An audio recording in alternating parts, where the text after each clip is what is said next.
ആധുനിക സാങ്കേതിക വിദ്യയുടെ കരുത്തിൽ ജനാധിപത്യ സംവിധാനങ്ങളുടെ നേർക്കാഴ്ചയൊരുക്കി മുണ്ടക്കയം സെന്റ് ജോസഫ് സെൻട്രൽ സ്കൂളിൽ നടത്തപ്പെട്ട സ്കൂൾ പാർലമെന്റ് ഇലക്ഷൻ ശ്രദ്ധേയമായി. നൂതന സാങ്കേതിക വിദ്യയുടെ സഹായത്തോടെ സജ്ജമാക്കിയ പാർലമെന്ററി വോട്ടിംഗ് സംവിധാനത്തിലൂടെ വോട്ടവകാശം രേഖപ്പെടുത്താൻ അവസരം ലഭിച്ചത് വിദ്യാർത്ഥികളിൽ വലിയ ആവേശമാണ് ഉണർത്തിയത്. തെരഞ്ഞെടുപ്പിന് മുന്നോടിയായി ഡിജിറ്റൽ യുഗത്തിൽ ജനാധിപത്യ രീതിയിൽ വോട്ടവകാശം രേഖപ്പെടുത്തുന്നതിന്റെ പ്രാധാന്യത്തെക്കുറിച്ച് സ്കൂളിലെ സാമൂഹ്യശാസ്ത്ര അധ്യാപകർ കുട്ടികൾക്കായി പ്രത്യേക ബോധവൽക്കരണ ക്ലാസ് സംഘടിപ്പിച്ചു.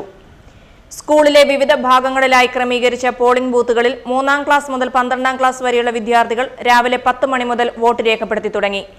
പൊതു തിരഞ്ഞെടുപ്പുകളെ അനുസ്മരിപ്പിക്കും വിധം വോട്ട് ചെയ്ത ശേഷം ചൂണ്ടുവിരലിൽ വോട്ടിംഗ് മുദ്ര പതിപ്പിച്ചത് കുട്ടികൾക്ക് തികച്ചും നവ്യമായൊരു അനുഭവമായി മാറി.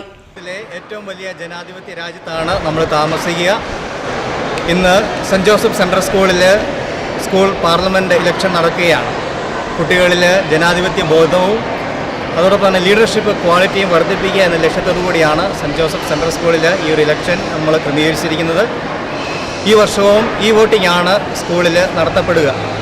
ഇതിൻ്റെ അർത്ഥം അല്ലെങ്കിൽ അതിൻ്റെ ഉദ്ദേശം എന്ന് പറയുന്നത് പേപ്പറിൻ്റെ എണ്ണം കുറയ്ക്കുക, എത്രയും വേഗം റിസൾട്ട് ലഭിക്കുക, അതോടൊപ്പം തന്നെ സ്മൂത്തായിട്ട് ഇലക്ഷൻ നടത്തുക എന്നുള്ളതാണ്.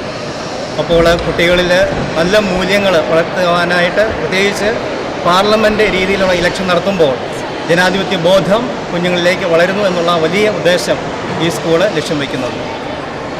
വോട്ടെണ്ണൽ പൂർത്തിയാക്കി ഉച്ചകഴിഞ്ഞ് 3 മണിയോടെ school manager father Mathai Mannur Madakkethil പുതിയ സ്കൂൾ പാർലമെന്റ് സാരഥികളെ പ്രഖ്യാപിച്ചു. വിജയികളായ വിദ്യാർത്ഥികളെ school principal father Thomas Nalannadiyil അനുമോദിച്ചു. സ്കൂളിന്റെ AI ആൻഡ് റോബോട്ടിക്സ് പാർട്ണറായ സ്റ്റോഗോവേഴ്സ്, സ്കൂൾ കമ്പ്യൂട്ടർ ഡിപ്പാർട്ട്മെന്റ് എന്നിവരുടെ സംയുക്ത നേതൃത്വത്തിലാണ് വോട്ടിംഗിനായുള്ള സാങ്കേതിക സജ്ജീകരണങ്ങൾ ഒരുക്കിയത്. തെരഞ്ഞെടുക്കപ്പെട്ട സ്കൂൾ പാർലമെന്റ് ലീഡേഴ്സിന്റെ ഔദ്യോഗിക സത്യപ്രതിജ്ഞാ ചടങ്ങ് വരുന്ന ഒക്ടോബർ 16-ാം തീയതി നടക്കും.